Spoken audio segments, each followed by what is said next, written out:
Hello ဒီနေ့မှာတော့ဝက်ဥရင်ချက်စားပါတယ်ရှင်ဒါကတော့ပြင်ဆင်ထားတာလေးတွေပေါ့နော်ဒါဝက်ဥရဲ့အစာအင်ရဲ့ပေါ့နော်အဲဒီနှစ်ခုကိုတရားစင်ကြအောင်စီးပြီးတော့ဒါစားရရှုံမနှလေးမုတ်တင်နေတာဒါကတော့ပေါင်းပစ္စည်းလေးတွေပါဒါထောင်းထားတဲ့ငရုတ်သီးပေါ့ငရုတ်သီးတဲ့ဆိုလို့ရှိရင်စလဲမုတ်ရဲ့စားရဲ့အရှုံမုတ်ကလုံးထည့်ထားတယ်ဒါပူနေတဲ့အိုးတွေကိုကျွန်မစီလေးနည်းနည်းထည့်လိုက်ပဲစီကတော့နည်းနည်းပဲသုံးပါတယ်ဘာလို့လဲဆိုတော့ကျွန်မရေးရပါတော့စီအများကြီးစားလို့ရှိရင်လည်းကျွန်မရေးရအစင်မပြေသေးဘူး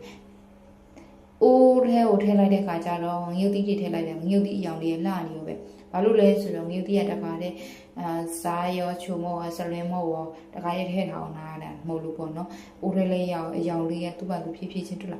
ရဲပြီးတော့လှပြီးတော့တောက်ပြောင်းနေရောပဲအဲ့တော့ငရုတ်သီးရဲလေးရပါပြီငရုတ်သီးရဲလေးရပြီဆိုတော့ကျွန်မကမှွေလိုက်မယ်ပေါ့နော်ဒါတော့ရပါပြီမှွေလိုက်မယ်ဒါစီချက်လေးကိုပေါ့နော်နည်းနည်းလေးကိုမှွေလာတဲ့ဒီဒါအယောင်လေးနည်းနည်းထွက်လာတဲ့ဒီကိုကျွန်မတော်တော်ကြကြလေးမှွေလိုက်တယ်ပေါ့နော်အဲ့လိုမှအနံ့အရတာလေးကအနံ့လေးကမှုကြကြလေးထွက်လာမှာပါချင်းစီချက်ကကြကြတက်လေးပို့ပြီးတော့အနံ့ကောင်းလေးပဲဒါပေမဲ့မတူးရအောင်လို့ထားရတာပေါ့နော်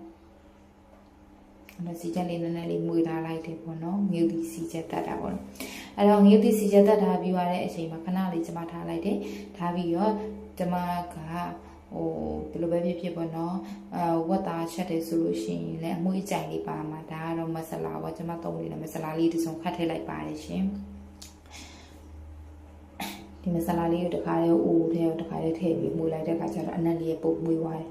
အဲ့လိုတက်နေတဲ့အချိန်မှာအနက်လေးကလည်းဟုံးနေရောပဲမှုလာတာခဏနေတဲ့ကျွန်မဆန္ဒနေလာတဲ့ဝက်ဥလေးပေါ့နော်ဥမကြီးရဲ့အစာအိမ်ရဲ့ကျွန်မတိတိတက်တက်လေးလောက်ထားတယ်ပေါ့တတ်ရှင်းရှင်းလက်ဆက်အဲ့ဒါလေးကိုတေချာလေးကိုဒါအိုးလုံးထည့်လိုက်တယ်ပေါ့နော်အိုးကြကြလေးမှုပေးလိုက်တယ်အနက်အရသာလေးတွေကိုပေါ့နော်စိတ်ဝင်အောင်လို့ဒါတေချာလေးလုံးလိုက်တယ်ပေါ့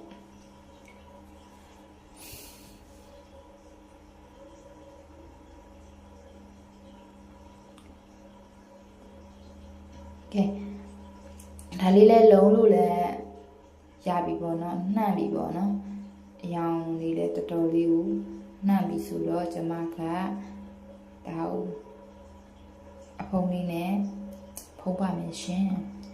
ဒါဆိုရင်အယောင်ဒါမွေတာပေါ့နော်